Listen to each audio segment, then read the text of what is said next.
Okay, so over the last couple of lessons, we've been looking at different techniques used for animation. We've looked at cell-based techniques so far using Photoshop and some of the tools that are available in Photoshop. We've looked at the tweening feature in Photoshop as well, which allowed you to use the computer to generate an animation. What we're going to do now is have a look at Adobe Animate and how you can use that to animate an object along a path. So when you come into Adobe Animate, what you will need to do first of all is start with a blank animation canvas. So I'm starting with a HTML5 canvas. And you'll see that when you open Animate, it looks very similar to the other Adobe products. Over on the right hand side here, we're currently in Essentials view. And you can see that over on the right here, you've got your properties, you've got your library, and then you've got your Creative Cloud library if you have a Creative Cloud subscription. So properties is probably the one most of you will use. Down the bottom here, you've got your layers and your timeline. And on the left-hand side, you've got your tools to be able to create your scene and to be able to edit the objects in your scene. Now, the first thing that we're going to need is an object on our screen to animate. So I'm going to just grab something from my Creative Cloud library, one of these little bugs. You can copy and paste an image from Google search, so something with a white background if you're looking at a white background, or if you've got a vector-based image from Illustrator, you can put that in here as well. So I'm just going to grab one of these bugs. Here we go, it's importing. There we go. So all of my object is made up of a whole lot of different paths. I'm going to bring him into a single animation layer and place the objects. So let's import. And then I'm going to select that object. It was already selected. I'm going to right click on that object and I'm going to convert that object to a symbol. This is just going to be a graphic symbol because we're not going to actually make the legs of the bug move. If you wanted to make the components of the bug move, then what you can do is change this to a movie clip, and then you could animate the bug as well as the motion of the bug. But let's just stick with the graphic for the moment. And then you could give it a more meaningful name, so let's call it a bug, and say OK. Okay, so there's our bug imported into our scene as a symbol. So if you've got an image that you've brought in, you'll need to convert it to a symbol as well. Once you've got that, you've got the free transform tool, which is up here on the left, and we're going to resize and orientate the bug the way that we want it. So I'm just holding down Shift and then dragging so that he maintains his scale. And I'll get him down to about that size just by grabbing the handles and resizing in.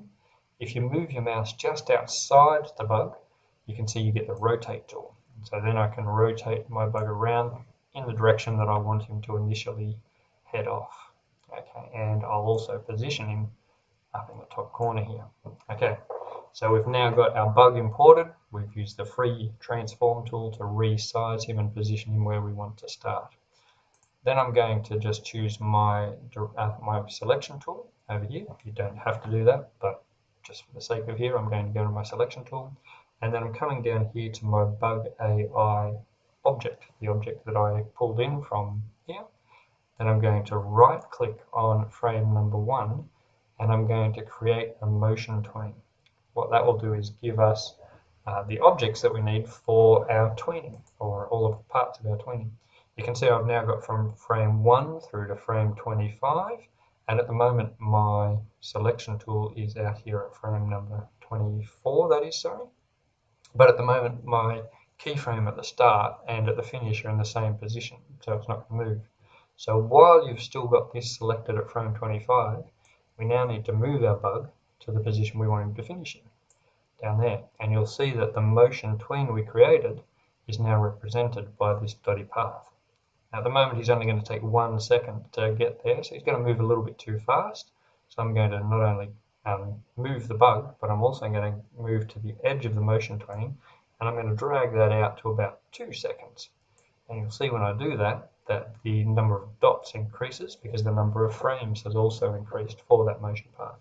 And as I move my marker, my timeline marker, back across the timeline, you can see the bug is moving through that path, like so.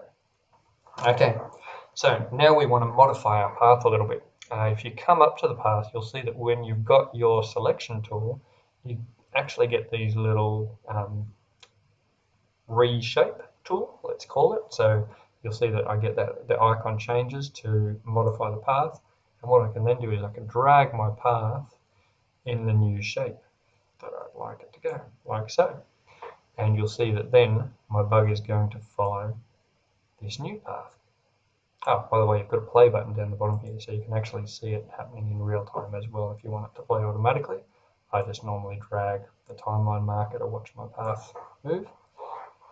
Okay, so we've now got our bug moving along that path. However, the bug's orientation is not changing as it follows that path. So what I'm going to do now is I'm actually going to go into the free transform tool again, choose my bug, and I'm going to orientate him to the position I want him to be at the start, just like that. Okay, and so when I push play, he's now going to be horizontal. Now this still isn't going to change his orientation as he follows the path. He's now going to be a horizontal bug moving along the path, like that. So what we want to do now is go into the properties for our motion. Okay, so if you click on the properties tab and then click on your motion, you'll see that one of the options here is to orient to path. And what that will do is make the bug turn.